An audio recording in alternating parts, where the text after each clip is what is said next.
So first, happy birthday, Alana. How old are you? I'm 13 now. All right. And are you glad to be 13? Yeah, it's exciting. I'm not too excited to be older than I was yesterday though, but all Why? in all, I'm happy that I'm a teenager now. Got it. And why are you not excited to be older than you were yesterday? Oh, just 'cause that means I'm older and um I'm not a kid. I mean, I guess I'm still a kid, but you can call me a teen now, which is really weird. What are your associations with being a teen? What does it symbolize for you? Having more responsibilities. Um, I don't know. I'm I'm not sure. That's kind of all that I thought about being a teenager was, but hopefully I'll wind up with new ways to describe being a teenager as this year goes on. And I understand some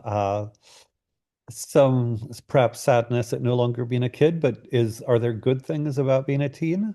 Are there aspects of becoming older and more mature that you think are good, great, or wonderful? Yeah, for sure. Both of those things are true. I am sad that I'm no longer a kid, but besides responsibility, I'm also getting more trust as I'm getting older, Hmm. and I'm able to experience new things. For example, a couple weeks ago, I went to my first wedding by myself for one of my friends' weddings, which was cool. I went by myself. I knew everyone. I don't think I would have been able to do that if I was 7 or maybe 10, but I was 12, almost 13, so I could. Hmm. And I'm excited for more things like that to happen. Hmm. In some cultures, basically around, 13 or puberty, young people are considered adults, and often they even have a rite of passage where you go from being a kid to being an adult in a formal way.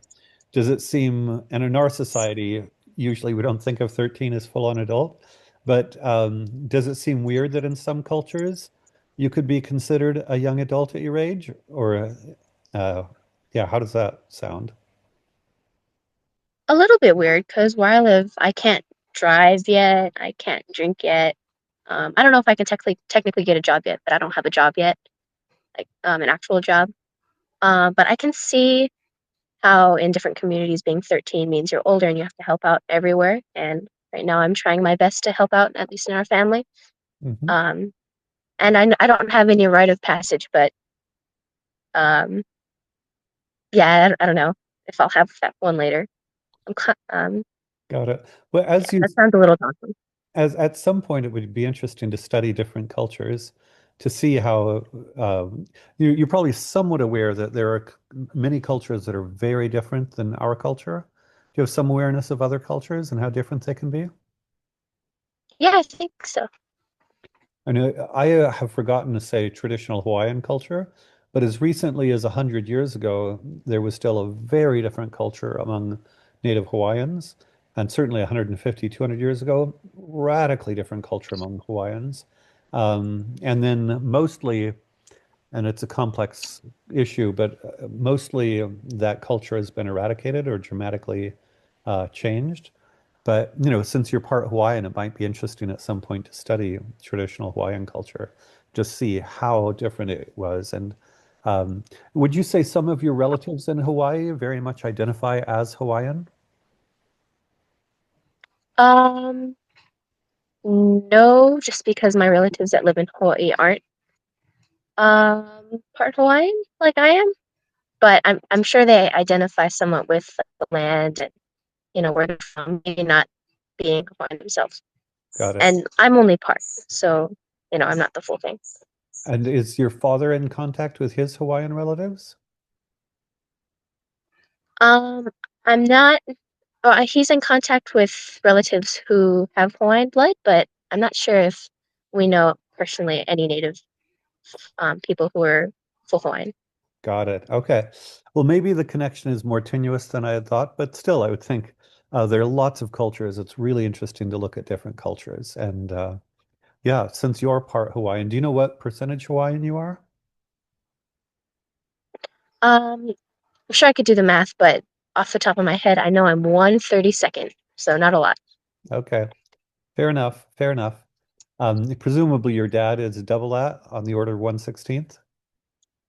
Yes, he is. Got it. I think Okay, so. That cool. means my great grandmother was full, or maybe my great. I'm not sure. We could figure it out. But so we had read books. We're going to read books 2 through 6 of the Odyssey. Did you get that done? Yes, I did. And what are your thoughts on books 2 through 6 of the Odyssey?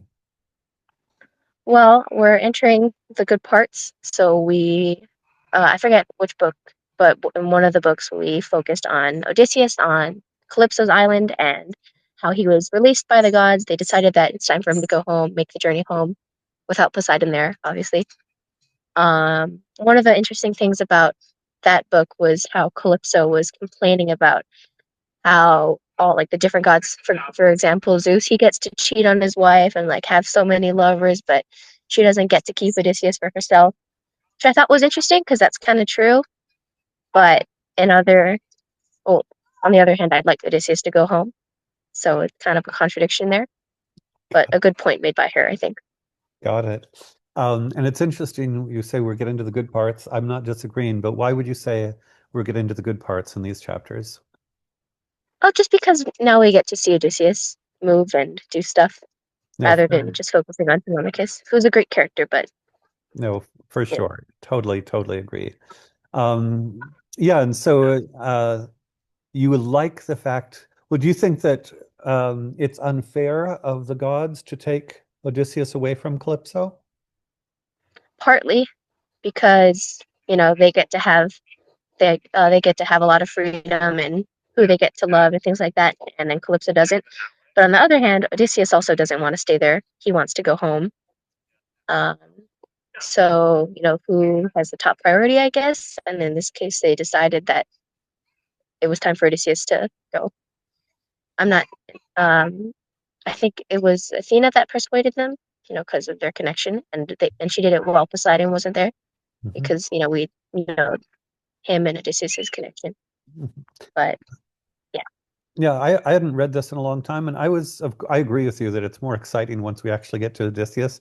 The early books, Telemachus, yeah, it's okay, but we're setting the thing up. I was struck by how briefly, for some reason, I had remembered it as more about Calypso ensnaring Odysseus, but really it mostly seems to be about the gods telling Calypso to let him go. Um, do you get a sense that we have much of a sense of the relationship between Calypso and Odysseus, or is it mostly just the gods taking him away? Well, I forget if they put when Calypso captured Odysseus, or I think like maybe right at the end they mentioned that he washed up on her island or something like that. But I don't know a lot about their relationship. One thing I'm sure of is that he wants to go home and she doesn't want him to. Yep. Um,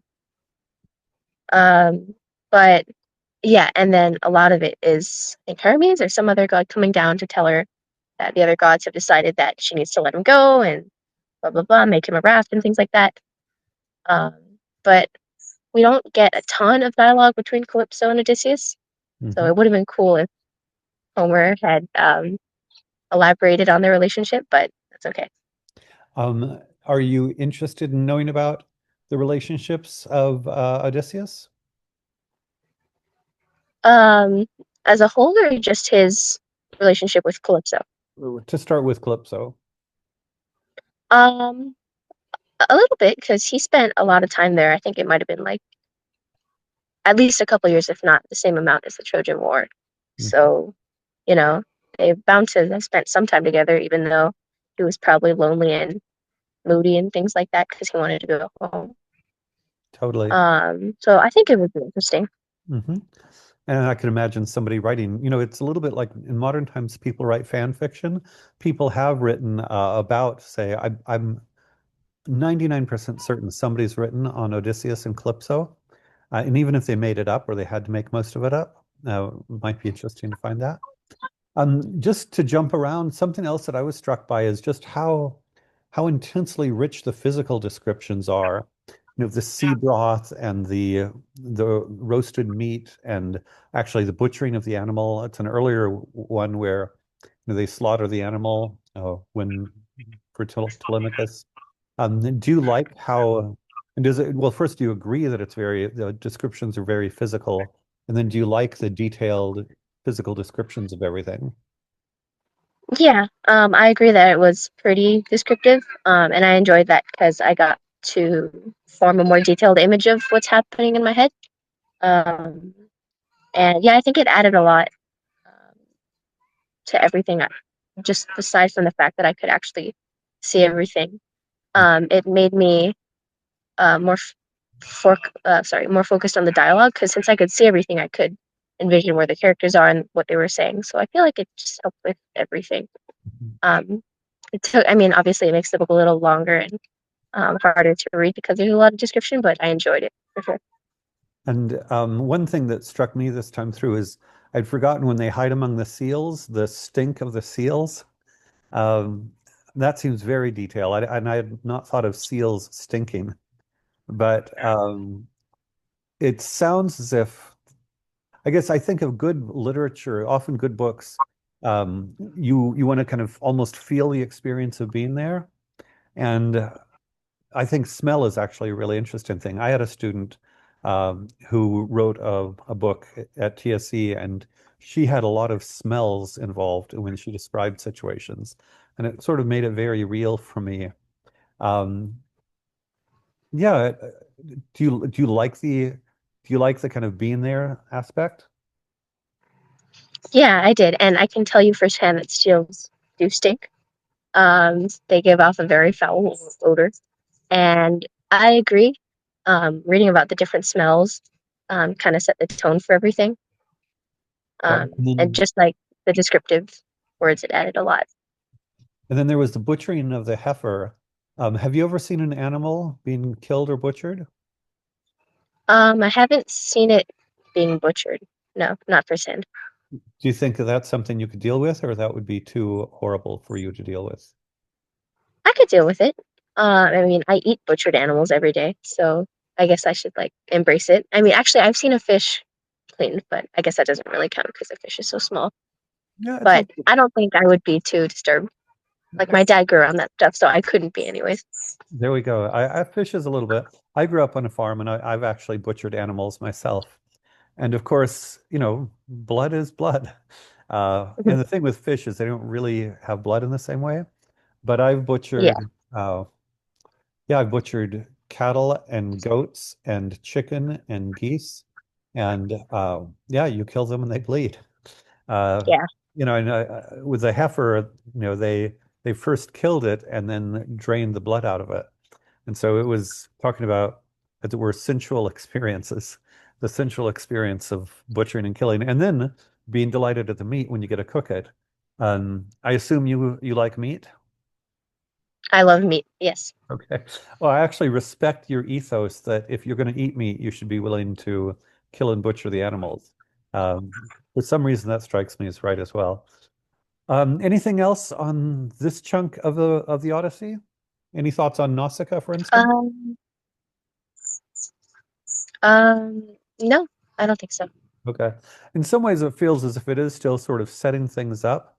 We are moving forward. So again, first couple of chapters, Telemachus. Now we get Odysseus, but still, he's just escapes Calypso, just gets to the island where Nausicaa is taking care of him. And then we haven't yet kind of really gotten the ball rolling. And there's a lot of literature where it takes a while to get things rolling. But my sense is after this, it moves forward much more quickly. Are you okay reading another 6 chapters by next time? Yes, Okay. So 24 chapters. We read through, let's see. Yeah, we read through chapter 12 next time, and then 2 times more, and we're done. Sound good? that sounds good. All Yes. right. Happy birthday again. Have a wonderful day for your birthday. Thank you. I will. Bye-bye.